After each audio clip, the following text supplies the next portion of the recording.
There was a time when shifting gears felt like something out of a sci-fi dream. No levers, no clunky shifters, just a sleek set of buttons on the dashboard. With a simple push, your car was ready to roll. It was bold, it was futuristic, it was supposed to be the next big thing. But if it was so great, why don't we see it in cars today? The mid-20th century was an era of fearless innovation in the automotive world. Designers and engineers weren't afraid to take risks, to push boundaries, to create features that felt like they were pulled straight from the future. Some of them became legends. Others quietly disappeared. Sometimes the problem was technology that wasn't quite ready. Other times it was designs that looked better on paper than on the road. And in a few cases, well, some ideas were just doomed from the start. So what happened to these lost innovations? Why did some of the most ambitious car features of their time vanish without a trace? This is American Wonder Years, and today we're looking back at 10 car innovations that did not stand the test of time. Now let's take a ride through history.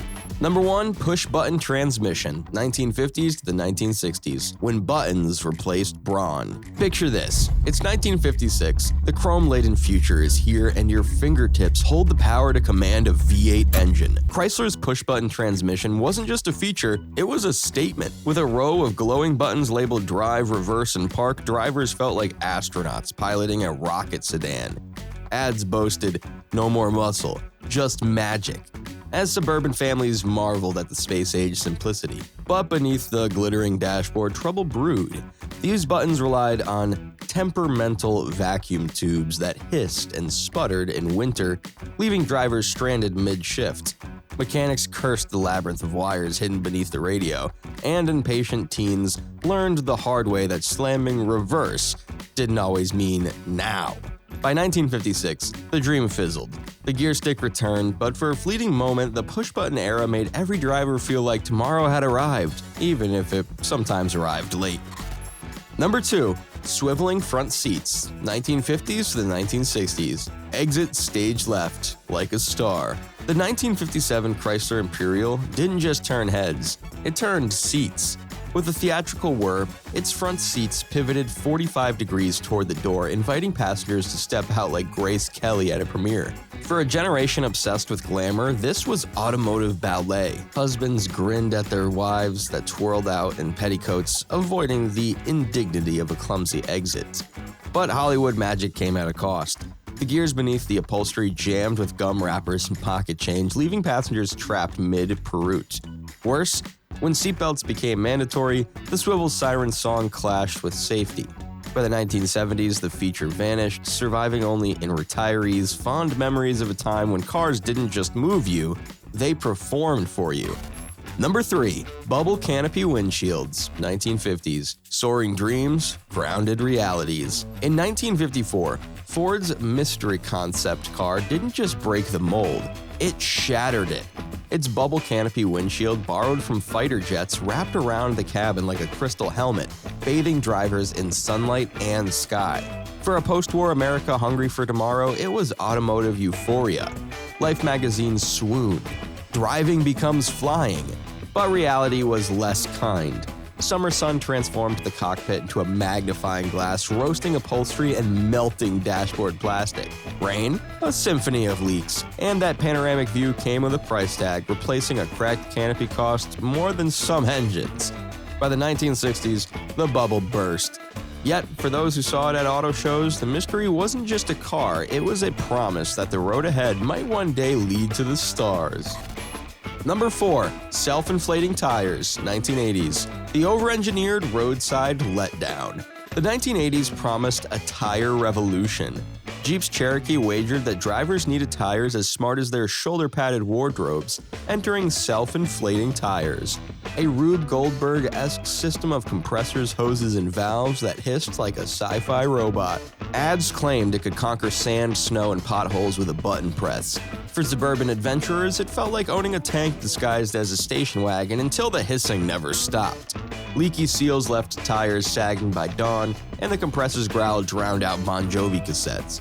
By 1990, drivers traded complexity for convenience, embracing simple tire gauges. But oh, that brief 80s fantasy when even your tires tried too hard to be radical. Number 5. Car telephones, 1970s to the 1980s. Dialing in, dropping out. Before Can You Hear Me Now, there was Hold On, I'll Pull Over.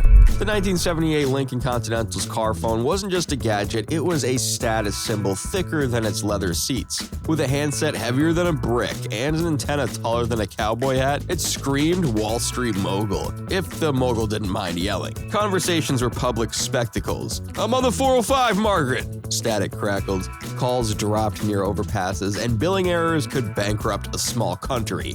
Yet for a moment it made commuters feel like CEOs orchestrating deals from the fast lane. When flip phones arrived, the car phone became a punchline, but its ghost lingers in every Bluetooth earpiece, a clunky ancestor of our wireless world. Number 6. Car refrigerators, 1950s to the 1960s. In 1957, the Cadillac Eldorado Burrum didn't just have a fridge, it had Arctic swagger. Tucked behind walnut trim, its chrome-lined cooler promised martinis at midnight and milk for the kids, all while cruising Route 66. For jazz-age moguls, it was the ultimate flex. My car is colder than your cellar. But the fridge's hum harmonized poorly with V8 engines, and lukewarm sodas mocked its ambitions. By the 1970s, it was a relic, replaced by gas station Slurpees and igloo coolers. Yet, in dusty brochures, it endures, a frosty monument to an era when luxury wasn't just leather seats, but the audacity to put a refrigerator on wheels. Number 7. Retractable headlights, 1960s to the 1990s. The winking cars. Few features screamed cool like retractable headlights. The 1963 Corvette Stingray introduced them, and soon cars like the Pontiac Firebird and Toyota Celica were winking at oncoming traffic. By day, sleek, unbroken lines. By night, a mechanical whoosh as the lights emerged like a superhero's mask. It was automotive theater and drivers loved it. But the motors and gears behind the magic were prone to failure. Snow and ice jammed the mechanisms, and repair bills made owners wince. By the 1990s, safety regulations and cost-cutting killed the trend. Today, retractable headlights live on in 80s movies montages and the hearts of gearheads who still believe cars should have a little drama. Number 8. Tailfin Craze, 1950s to 1960s. When cars took flight. The 1959 Cadillac Eldorado didn't just have tail fins, it had wings. Inspired by jet fighters, these soaring chrome appendages turned cars into land-bound rockets. For a generation raised on Sputnik and sci-fi, tail fins symbolized speed, freedom, and the boundless optimism of the space age. But by the mid-1960s, the fins grew so absurd they overshadowed the cars themselves. Parking became a nightmare, and critics mocked them as detachable airplane parts. The 1973 oil crisis grounded the trend for good as practicality trumped pizzazz. Yet, in vintage car shows, those fins still gleam like relics of a time when even the family sedan dreamed of breaking the sound barrier. Number 9. Record players in cars, 1950s to the 1960s. Spinning vinyl on the go. In 1956, Chrysler offered a feature so audacious it bordered on the absurd: a built-in record player. The Highway Hi-Fi phonograph mounted under the dashboard promised to serenade drivers with 45 RPM singles. For music lovers, it was a rolling jukebox, but bumps and potholes sent the needle skipping like a hyperactive grasshopper, and the 7-inch records held only 3 songs each. By the 1960s, 8-track tapes and FM radio rendered the record player obsolete. Yet, for a brief moment, it captured the romance of cruising to your own soundtrack, even if that soundtrack was interrupted by every pebble on the road. Number 10. Transparent hoods, 1930s to the 1940s. Seeing the unseen. In the 1930s, Pontiac experimented with a feature straight out of a spy movie: a transparent hood. Made of plexiglass, it let drivers peer directly at the engine, watching pistons pump and belts whir like a mechanical ballet. For gearheads, it was mesmerizing, but the novelty wore thin. The plexiglass scratched easily, yellowed in sunlight, and cracked under pressure. By the 1940s, the feature vanished, replaced by solid steel hoods. Yet, it remains a quirky footnote in automotive history.